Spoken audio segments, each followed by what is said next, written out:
Police সপ্তাহ 2026 উপলক্ষে আয়োজিত অনুষ্ঠানে প্রধানমন্ত্রী ও বিএনপি চেয়ারম্যান তারেক রহমান বলেছেন, ক্ষমতা ও পদমর্যাদা কখনোই স্থায়ী নয়। তাই প্রশাসনের কর্মকর্তাদের পদ নয়, বরং দায়িত্ব, পেশাদারিত্ব ও জনসেবার প্রতি অনুগত থাকতে হবে। সোমবার তেজগাঁওয়ের প্রধানমন্ত্রী কার্যালয়ের শাপলা হলে আয়োজিত অনুষ্ঠানে তিনি পুলিশ সদস্যদের উদ্দেশ্যে এসব কথা বলেন। পুলিশের কার্যক্রমের উপরে পুলিশের আস্থা এবং নির্ভরতার সৃষ্টি হলে আমি মনে করি একটা যে নতুন সমস্যা তৈরি হচ্ছে বা হয়েছে, বিশেষ করে 5ই আগস্টের পরে মব ভায়োলেন্স, এই জিনিসটাকে খুব সুন্দরভাবে ট্যাকেল করা সম্ভব হয়। যা মাত্র আমি উল্লেখ করছি, আপনারা গত 1.5-2 বছরের মধ্যে 1.5 বছর, বিশেষ করে 5ই আগস্টের পর থেকে এরকম অনেকগুলো ইনস্টেন্স আছে যেখানে আপনারা ম্যানেজ করেছেন বিষয়গুলো খুব সুন্দরভাবে।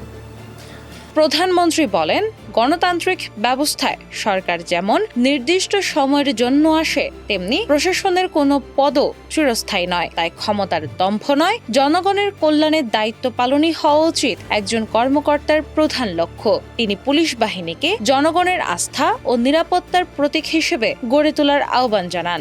একটা কথা আমি উল্লেখ করতে চাই, একটা সরকার যেমন চিরস্থায়ী নয়, আমরা 5 বছরের জন্য নির্বাচিত হয়েছি, চিরস্থায়ী নই আমরা। এটা অতীতেও বিভিন্ন সময় প্রমাণিত হয়েছে, পৃথিবীর সব দেশে এটা প্রমাণিত। ঠিক একইভাবে কিন্তু জনপ্রশাসন কিংবা পুলিশ প্রশাসনও কোনো পদ কিন্তু কারোর জন্যই চিরস্থায়ী নয়। আপনারা দায়িত্ব পালন করবেন রাষ্ট্র এবং জনগণের কল্যাণে। একটু আগে আমি বলেছি, জনগণের সঙ্গে পুলিশের সম্পর্ক হবে আইনগত এবং মানবিক। যে জিনিসটা গতকাল বোধহয় একাধিকবার আমি জোর দিয়েছিলাম, জনগণের সঙ্গে সম্পর্কটা কি হতে হবে আমাদের। তারেক রহমান বলেন, ইউনিফর্মের বাইরে আপনিও একজন মানুষ।